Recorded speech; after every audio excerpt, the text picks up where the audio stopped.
On a recent Sunday morning, a few blocks from Beijing's financial district,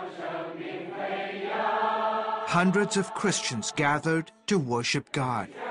20 years ago, we would have never permitted you to film our meeting. But today, China is changing, and the church has to change as well. Jin Tiangming pastors one of the largest so-called underground churches in Beijing. This is the first time since founding his church 17 years ago that he's opened the service to cameras.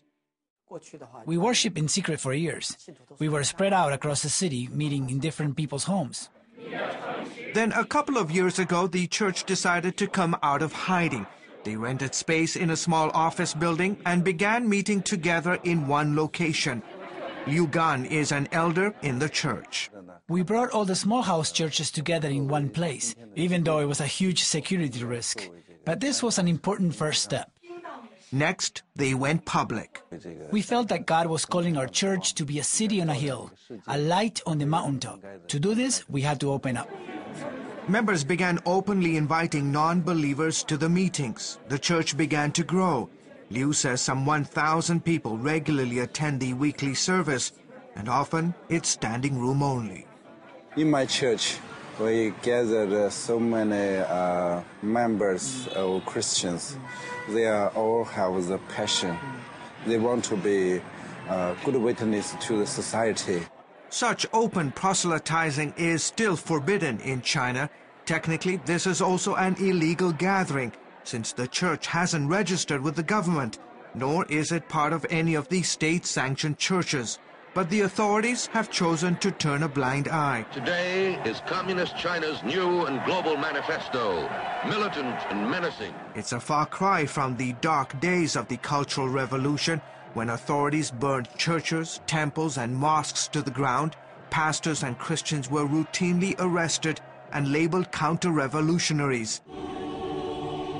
Today, Chinese government data and international surveys report millions of Chinese people are flocking to religions like Christianity, Buddhism, Taoism, and Islam. But it's Christianity that's experiencing the most dramatic growth. Trying to get precise figures on the number of Christians today in China is extremely difficult, but clearly they are part of mainstream society today. All the more experts say that Christians, especially those who are part of the so-called house church, go public. Recently, Shuang Church did something that would have been unthinkable decades ago. They began holding secret talks with government authorities in Beijing, including with members of the city's security bureau. In our perspective, we are making progress, and we are having dialogue with them better and better. But this is a church that has faced its share of challenges. You see, a couple of years ago, they were looking for a new home, in essence, because they were growing so fast. They found a location, they had approached a landlord with a price, and the landlord agreed. They paid the money, but then the authorities began to put pressure on the landlord.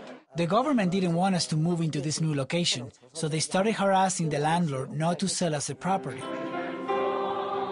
On November 1st, 2009, in the middle of a bitter winter storm and with no suitable place to meet, 500 members of Shuang Church met in an outdoor park to worship and publicly protest the government's pressure. We wanted the authorities to know that our goal was to meet in one place. We had found a place, and we didn't want to go back to meeting in secret and in small groups. So now we were willing to meet in the open. It was a bold move. Well, the government wasn't going to let that happen, so instead of rounding them up and throwing them into jail, the authorities asked Shuang's leaders to go back indoors. They agreed, but finding a suitable place to meet on short notice was difficult.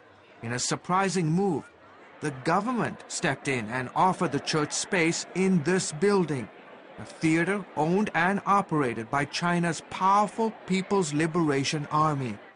Liu Gang says it was a significant gesture, one that he and many others hope will pave the way for China's house churches to be legally recognized. That's why we exist. Mm-hmm.